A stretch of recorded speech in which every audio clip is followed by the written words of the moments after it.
तो आज हम लोग देखेंगे ब्रांच अकाउंट होता क्या है। ब्रांच अकाउंट का मतलब क्या होता है, जैसे कि यहाँ पे दो कहानी होता है। एक होता है हेड ऑफिस और उसके होते हैं बहुत सारे ब्रांचेस, राइट। तो ब्रांचेस क्या काम करता है, ब्रांचेस जैसे कि मान लो हेड ऑफिस जो होता है ये अपना हिसाब रखता है। सपोज़ मान लो आपका एक मेडिसिन का दुकान है, ठीक है। जैसे कि अपोलो ही पकड़ लेते हैं। अपोलो अपोलो का हेड ऑफिस जो है ये मुंबई में है, ठीक है।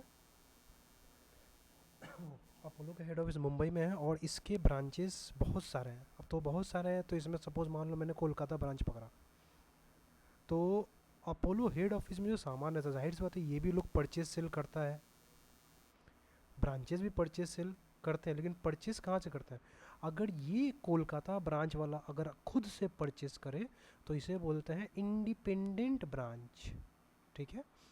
और अगर ये परचेज नहीं करे, जैसे कि ये जो ब्रांच है ये परचेज अगर नहीं करता है, ये क्या करता है, अपोलो से ट्रांसफ़र करता है।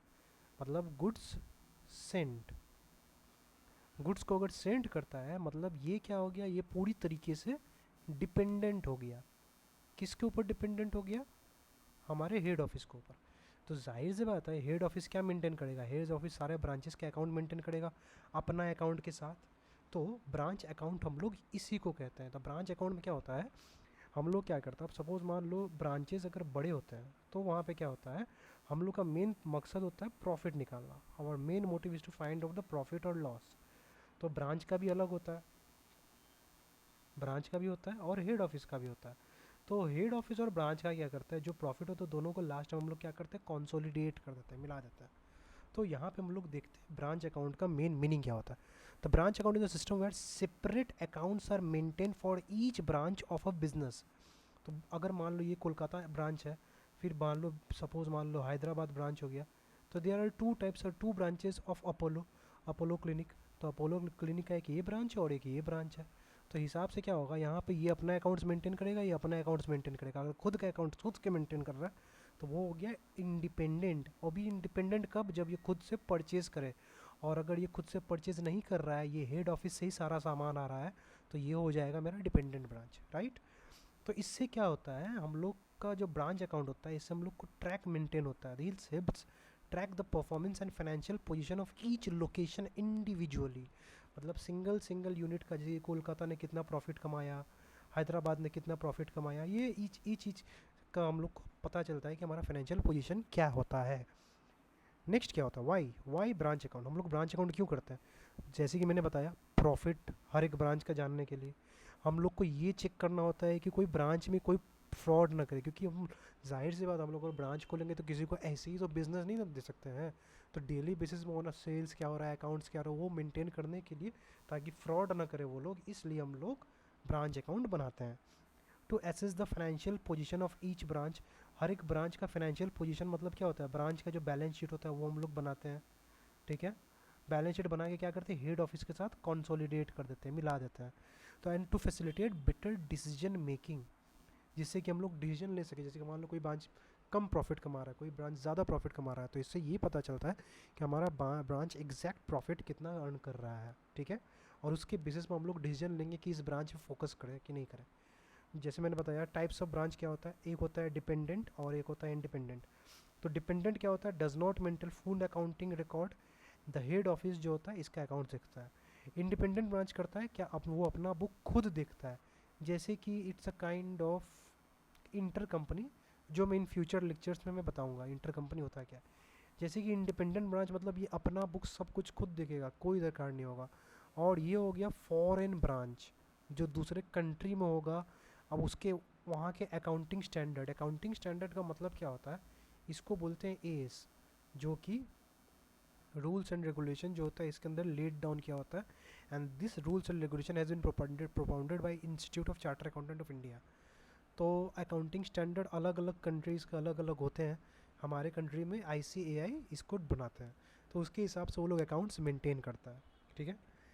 मेथड्स कौन कौन से होते हैं, चलो देखते हैं। मेथड जैसे कि मान लो हमारे यहाँ में ब्रांच अकाउंट के मेथड, एक होता है डेटर सिस्टम, जिसमें dependent branch single branch account maintain किया जाता है। एक ही ब्रांच होगा इसमें, सिर्फ सिंगल ब्रांच अकाउंट, एक हेड ऑफिस और एक ब्रांच।